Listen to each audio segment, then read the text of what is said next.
Mbote na bino nyonso bande kolanda de la foi TV topé DLF TV de Nzambe apambola bino nyonso tout bana notre père bande nyonso tout beaucoup occasion ya kotala biso na ye pona ko annoncer bino topé ko talisa bino souci moko Nzamba ko ikocha na mutema na biso souci moko Nzamba ko ikocha na mutema na biso.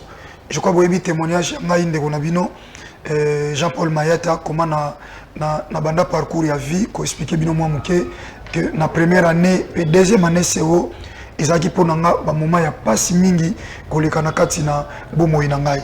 Alors muto futa même ba frères a quitté na fait sa témoignage na lobaka papa zaki na mbongo ebele ba ya batanga ki bien mais tant ekomi tant on a biso tokoka ko koya kotanga première ko sisa primaire na première année CO et première année primaire ezaki passe sixième année primaire s'il vous plaît ezaki passe mingi.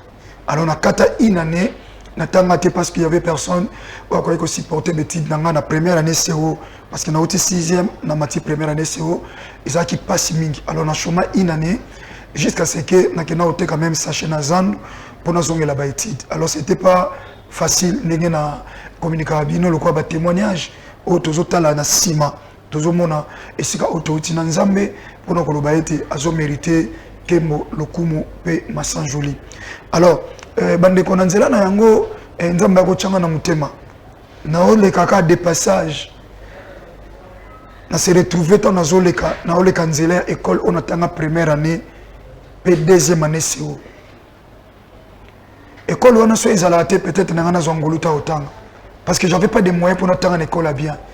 Et on a pour une école les Amatina pour les écoles la moins chère. Malgré que la moins chère, mais qu'on fout à peser moi passe pour faire un sachet na tongo. Na zubi sa sotras l'une 17. C'est comment faisant. Na kena tongo na teki sachet na kati na 10 heures. Nde na yembango. Na bongami na e classe ezaki musika mingite. Na esika na bota mpe na koleli na veni Mampika na quartier 13 or école ezaki na Kingotolo en face il y a cimetière il y a 13 dans la zone baboué bana njil bana 13 va comprendre déjà de quelle école il s'agit. Bandeko na côté na école na oki na mutema na côté na côté na oki passe makasi na oki passe makasi na oki passe makasi na oki passe. Et là, si prend des gens qui ont professeur, ou ba pesa na cours depuis les années 89, 90, 91, je crois. 89, 90, 91. Na Koutiba. Mais na tali état ya école. Ne autant les gens qui ont bien été. Mais na moment où, na ko réaliser que Nzamba osambi sakarate, batu ba okamba biso na mboka. Mais biso basali na Nzamba. Pour na état ya mboka na biso Nzambe pa osambisa biso na senga ndeko Boko Sanderson na David Kibanza Nataki Futa ya Glody Gonda ya Gauthier Kiele ya Trésor Nsingi bandeko na biso de la foi TV et so boko yiko balancer biso élément chers parents na lingi penza Hollande kolo bien autant la bana classe autant la condition ya école au pasteur de la foi atanga na vie kombe kolwana c'est oyanda mais bando benga ngo kibola bola c'est pas facile kibola bola ezaki likabo ezanga valeur likabo eza tinate ndeko zola na biso peut-être peyo na ba période moko lexa vie na makayabo wana ya pasi bongo kisala gindeko ko sombate likabo ambassade ezaki passe et puis likabo ngo zola moi pauvreté moi muké. Donc, si vous avez tout il faut battre que bino bosela ki bolabola na matembele. Ezaki facilité. Ce que école wana on a tanga première na deuxième bando bengo ki bolabola. École les amatina. Baninga nga ba otanga na école bien ba malula, mais école bien masamba. Vous comprenez école masamba na école malula et na ba époque wana lisusu na ba 80 kingandi ba 90 kingandi. Ezaki facilité mais na leli na oki passe et puis na fortifier bana ba otanga kuna tola na non état école oyo ndeko na bino onga naza peut-être pe moi na moko ndeko na nga frère sœur papa maman otanga na kibola bola mais obosa na école talasima tout l'en école bon tout se retrouve après élément il y a DLF TV 2 puis il y a de la fois TV bazo proposer les biso là non on a beaucoup de temps combien pour souffrir na Congo.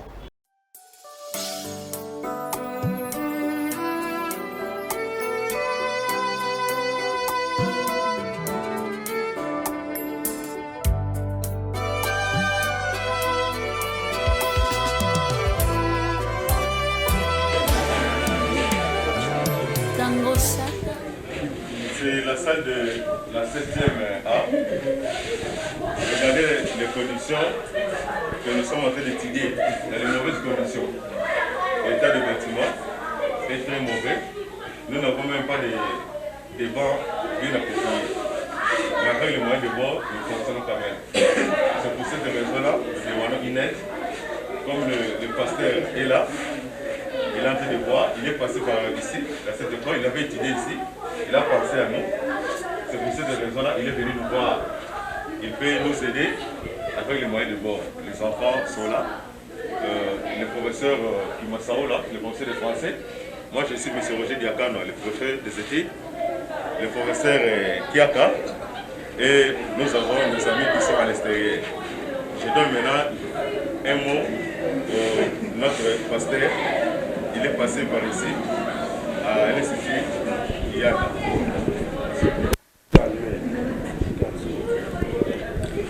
Bonjour les amis.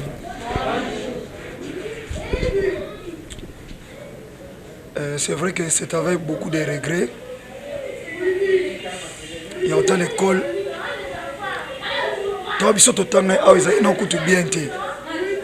Mais ils s'empirent encore davantage. Mais ce que moi je peux vous dire, étudier dans de bonnes écoles, c'est bien. C'est aussi une opportunité. Mais il y a un thème de ça là qui m'a réussir dans la vie. Au côté en école, mais s'il y a du sérieux et que vous êtes Christ, Seigneur et Sauveur, Jésus Massia à Nazareth, il bosso pour réussir. La vie c'est Christ, premièrement. Après les études, d'abord c'est Christ, après les études. Il y a des amis qui ont étudié dans de bonnes écoles plus que moi. Mais peut-être les autres aujourd'hui, peut-être ils n'ont pas sali bango, peut-être ils n'ont pas sali bisoboy. Donc moi je peux vous encourager. Il y a Sabino que vous persévérez, vous abano vous banganzam. Vous abano vous linginzam. Quand nabino c'est possible, nzamba bibisabato minene. C'est possible yaya. Soit ba parents bazali na mbongo, peut-être yo lunga otanga wate. Peut-être ba difficulté ba parents et ça liko se retrouver une école ya boy. Mais boye ba que passer de la foi au bozomona, y pas tanga a. Première, deuxième année c'est au a. Awa. Pourquoi? Parce que nazaki na mututa ko foot la ma classe. Nazoteka sachet na zandu. Après midi na ye classe. Pour nous avoir moyen au foot à frais. Peut-être aujourd'hui c'est un capot nabino. Et ça capot nabino peut-être par hasard difficulté. Et quand les accords d'État au melem sous bozo ko arriver peut-être au foot à frais parce que ba para ba ne l'autre. Mais bino bozo ngo petit au sérieux. Bokanga mananzam. Attachez-vous à Jésus de Nazareth, vous allez voir ce qu'il fera de vous. Bon vieux baninga te po ba parents na ba na mbong ba otanga na bekola bien yaya ngana tanga a na seoyanda à notre époque ba benga ki bola bola ça likabo ezanga tina à l'époque.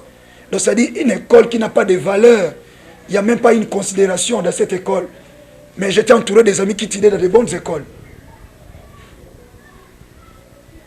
Prenez courage. Attachez-vous à Jésus de Nazareth, vous allez voir.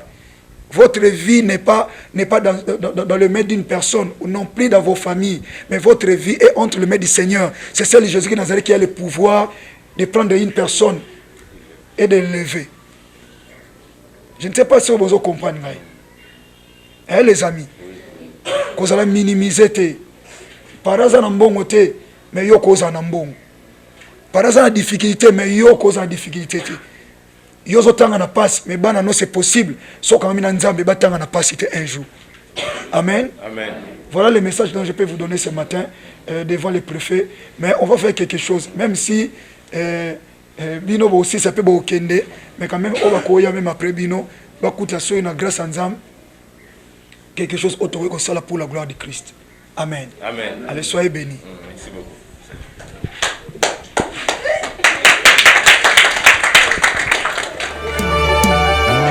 Tango satana belemi kotuka peko tolangaye kolo Yesu afandi.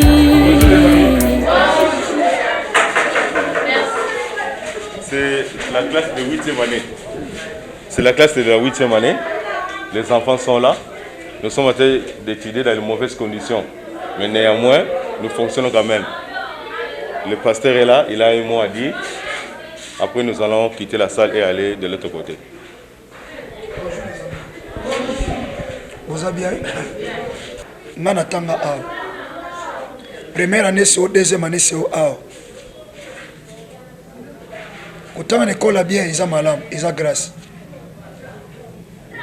Mais vie, et dépend de l'école, et dépend de l'alliance, au beaucoup en nzamba solo. Naïe ko encourager bino. So mon a passé de la foi à tanga a na ba condition ya passe. Na condition ya passe. Bo associer nzambe enkola opambola bino. Bozala te o bozala complexé na baninga ba otanga na bekola be po para ba na mbongo. Eza na bato to yeba ba para ba na mbongo. Mais lelo vi na ba opeza bien te.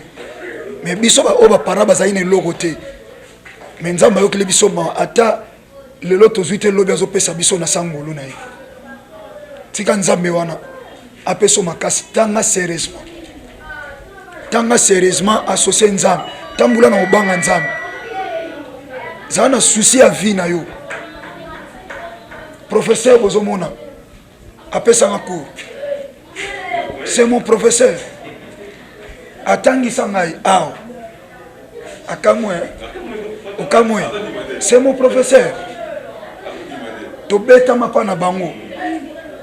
Ngai de la fois au déranger abimiso libanda. C'est mon professeur. Avec le professeur Bilal. Avec le professeur Bilal. Voilà. Zaba pas mon labino. Amen. Merci.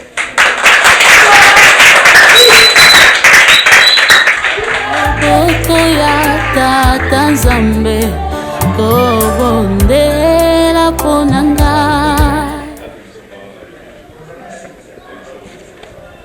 C'est la classe de la première humanité biochimie. Ils sont au nombre de 7. Malheureusement, les 4 ne sont pas arrivés. 3 seulement sont là. Bonjour. Vous comprenez pas valeur. Donc ça, le mouvement à 7. Pourquoi? Parce que ta école les a bien été mon aïe autant en ligne. Yaya. Suivez d'abord. Ça m'a pas mon avis, non? Vous allez désespérer, hein? Hein? Nga na tanga l'école. Salle oyo, nga na ndo fanda a.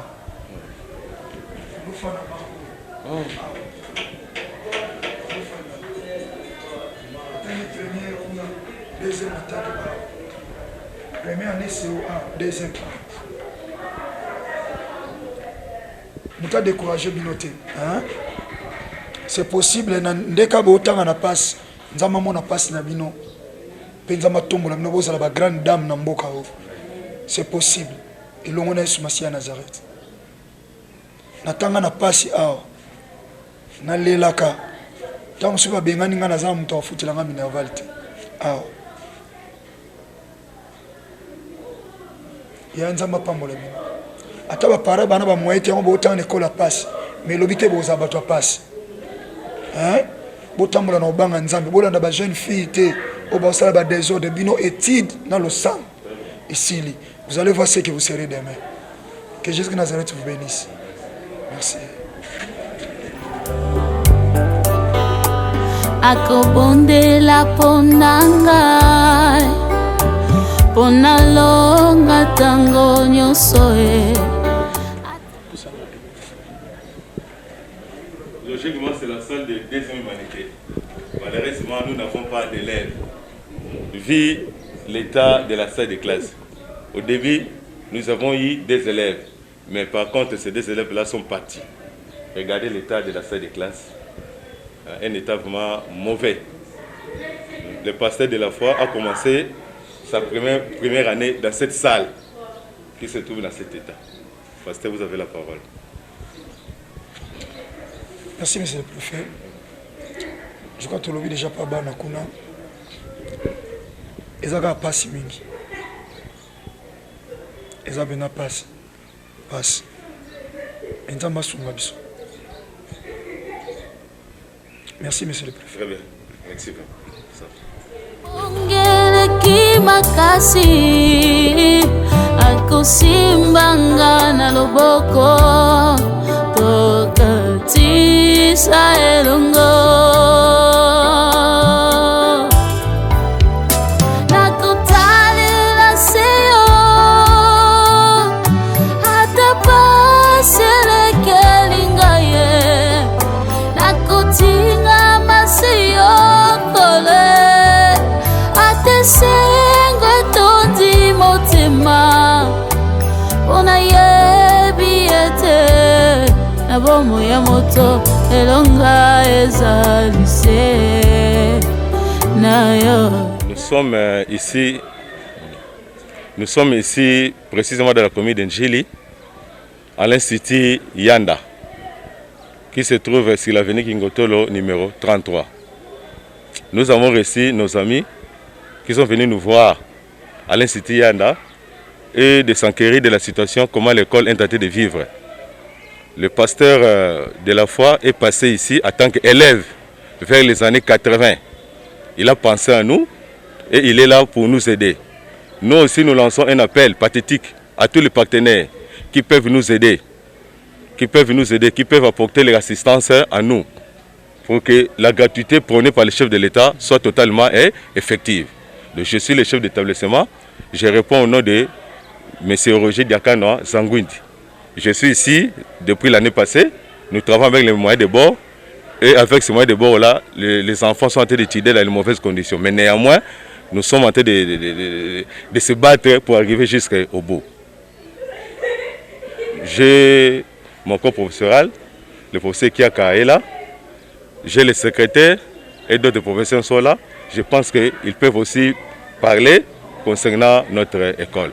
Merci. Je suis très content parce que aujourd'hui, nous venons de recevoir la visite du pasteur de la foi. Le pasteur de la foi fut mon élève. Je suis ici depuis 1988 et le pasteur est passé ici. Je l'ai enseigné en première secondaire comme en deuxième. Et remarquez que depuis 1988 que je suis ici, et aujourd'hui nous sommes en 2021, je suis toujours ici. C'est pour vous dire que je suis animé d'une bonne volonté de pouvoir servir notre jeunesse. Et c'est comme ça que malgré les conditions de l'école, beaucoup étaient avec nous, mais ils sont partis. Parce qu'ils ont vu que non, ils ne pouvaient pas rester ici. Mais nous sommes restés parce que nous voudrions quand même un peu changer le visage. Nous avons fait effectivement beaucoup de sacrifices dans cette école. L'école, c'était délabré, mais avec des moyens de bord, il y avait des cotisations à partir de nos petits salaires. Et nous avons quand même fait ce que nous avons pu faire. Aujourd'hui, nous sommes là. Le pasteur est venu nous voir. Je suis très ravi, comme lui aussi est très ravi, de pouvoir rencontrer encore son ancien professeur et moi, mon ancien élève. Vraiment, c'est une joie immense. Et j'espère que, avec l'aide du Seigneur, et je crois que il va nous aider pour que qu'il puisse lui donner des moyens, afin qu'il puisse faire un geste dans son école où il est passé. Vraiment, c'est une joie immense. Je crois que ça sera ainsi si nous pouvons encore vraiment se voir avec d'autres qui sont passés par ici. Ah, bon, je vous dis que l'élève est passé ici, je l'ai enseigné, mais du point de vue discipline, l'élève était très discipliné. C'est un élève qui avait le souci de ses études, et puis, en tout cas, il prenait ses études au sérieux. Et c'est comme ça que Dieu l'a aussi béni, et c'est ainsi qu'il est devenu ce qu'il est devenu aujourd'hui. Donc, d'une manière brève, il fut un élève exemplaire. Et en tout cas, ce n'est pas comme les autres élèves que nous avons connus, mais du moins lui, bon, par moments de petits dérangements, ça peut y être, mais dans l'ensemble, en tout cas, il s'est bien comporté. Je pense qu'il n'y avait pas. Donc, il était aussi sociable vraiment. Donc, en bref, c'était quand même bien.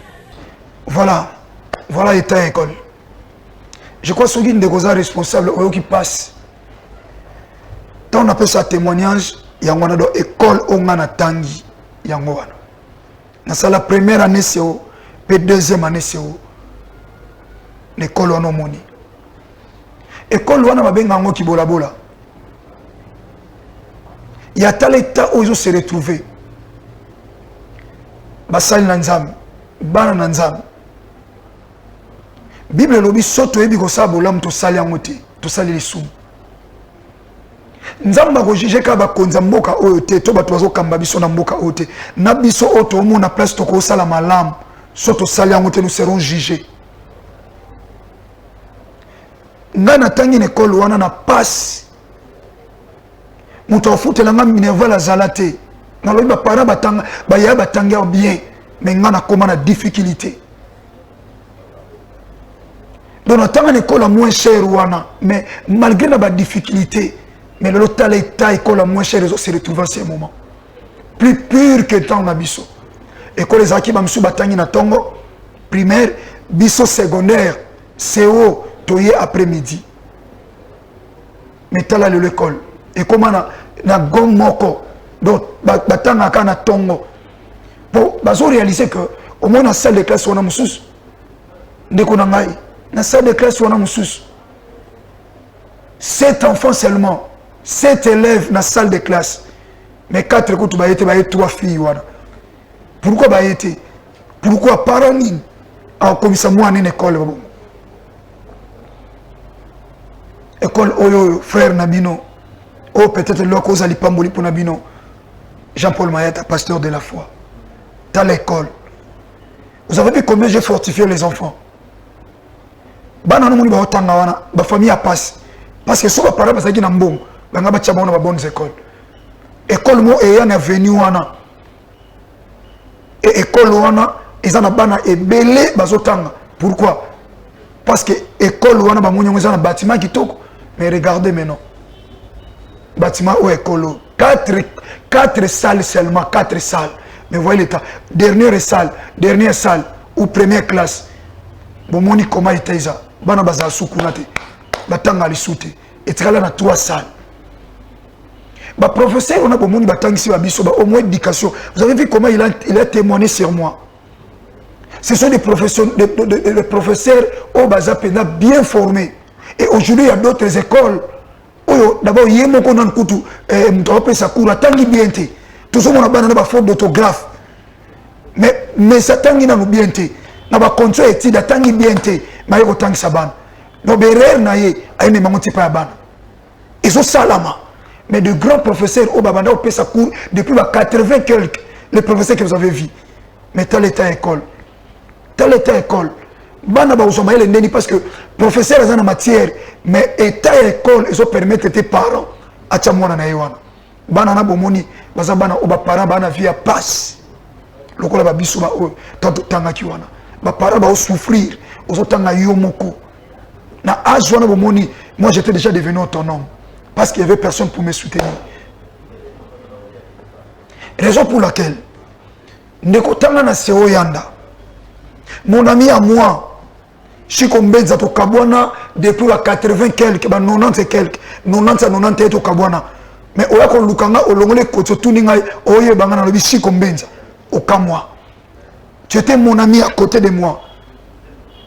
Chiko Mbenza en France. Bandeko nyonso botanga na Seo Yanda. Yaya epe tozo moi bagage à muki wana, oye ko sala biso moi batu. Na kati ya vite ata ba diplôme tozo ya ndenge nini école wana koma kiti na niveau ba bundi ba sali na 6e des humanités bana ba oso cours ba diplôme eza Bogos Anderson na côté kele so ba ko insérer biso ba diplôme bana batika ba diplôme bazo ba diplôme école wana diplôme d'état mais tala ba diplôme ndenge tika ba diplôme tika là et 6e ezali souté et comme on a 3 salles seulement avant midi seulement. Mais tout ça qui n'a pas on a pourquoi. Mais comment 3 salles seulement. Bota la installation hygiénique. Bota l'état école. Bande ko botanga na Seo Yanda bayaya. Baninga nanga mes amis, nos aînés au précédent biso na Seo Yanda qui bola bola na Kingotolo na quartier 13 en face à cimetière à 13, cimetière à Kalalelo comme bandako. Il y a tout sauvé, tout à la cima.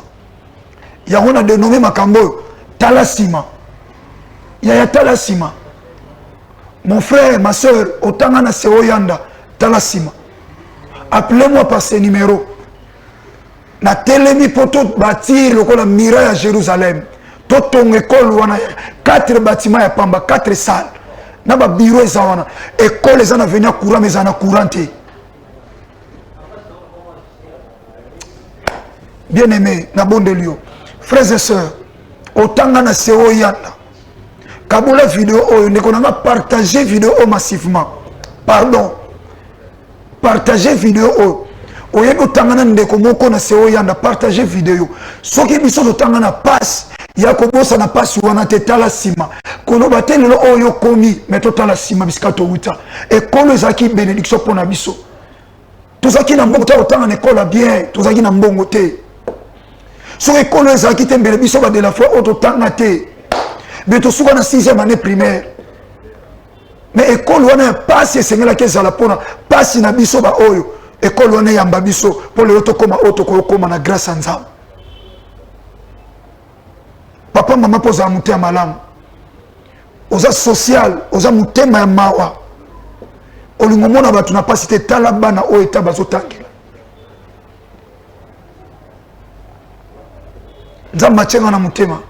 Akelo bela sou moi na ngai Koko Patrice Platini moi sinae alobi apera ko kanzate école te tangela ya moni laïque et pas na sala primaire mais nganzamba orienté ngai tono zebi sa moi na oyo Platini Koko Patrice nzamba chenga na mutema to bunda pona école na biso na bunda pona école na ngana tanga alobi effectivement proposa na nzamba solo tala moi sina ngai matanya makambo zolo bananga na zonga na naku le même jour na utaki na école na me reposer la journée na koki kola la te.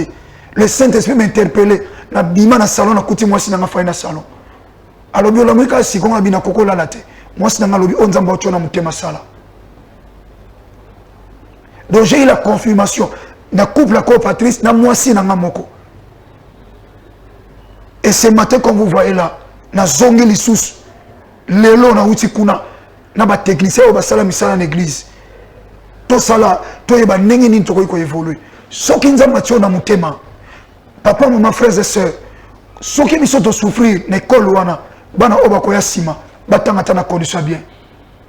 To réflexionner l'école wana, to tonga miro senge to tonga. To chamwa baba ya bien, to kipe bureau wana, tala bureau ya préfet. Tala bureau ya préfet. Préfet on a tika kusa kufa. Na yo ka préfet sa kufa. Oh to tanga biso to tanga préfet Tanzei sa kufa. Préfet sa kufa. Préfet Sakoufa, ba professeur ba Koufi, ba tiré na 3 professeurs, moi comme en école mon qui m'ansek, na olukaye, dede na biso azan nom de l'église au koutana de janaï. Pasteur Manianga aumônier, o abane côté ya biso.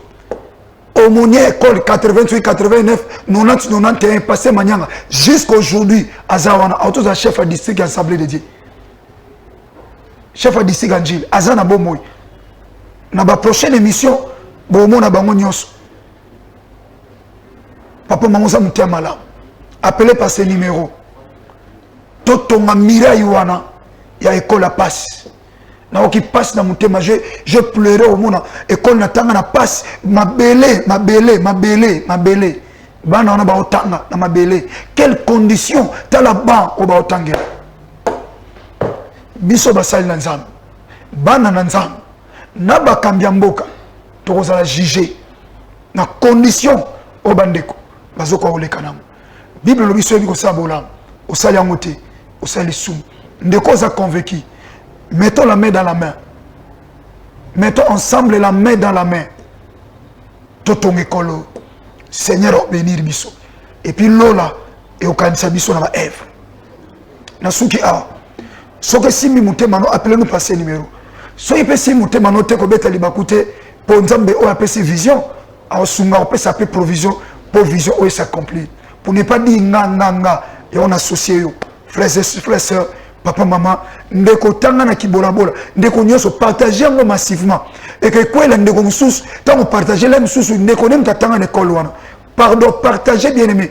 partager même à 30 50 personnes partager souci on a vu pour intérêt te ya bomoto mais pour intérêt à royaume mais pour intérêt à bandeko o ba tanga na école wana et puis ba professeur bazala l'aise que bazo pe sa cours to lingi année prochaine bana bazonga na école wana batu ba trouver faveur bako bakisa ba professeur so comité ngo poko ne ba professeur ba trouver musala bana ba ozonga na kotanga et nous serons bénis de la part du Seigneur tika ndeko simami na mutema nzamba pambola frères et sœurs atotanga kunate tala sima ezana batu mo basalisa pasi oyo mona batu misuba mona ngote tala sima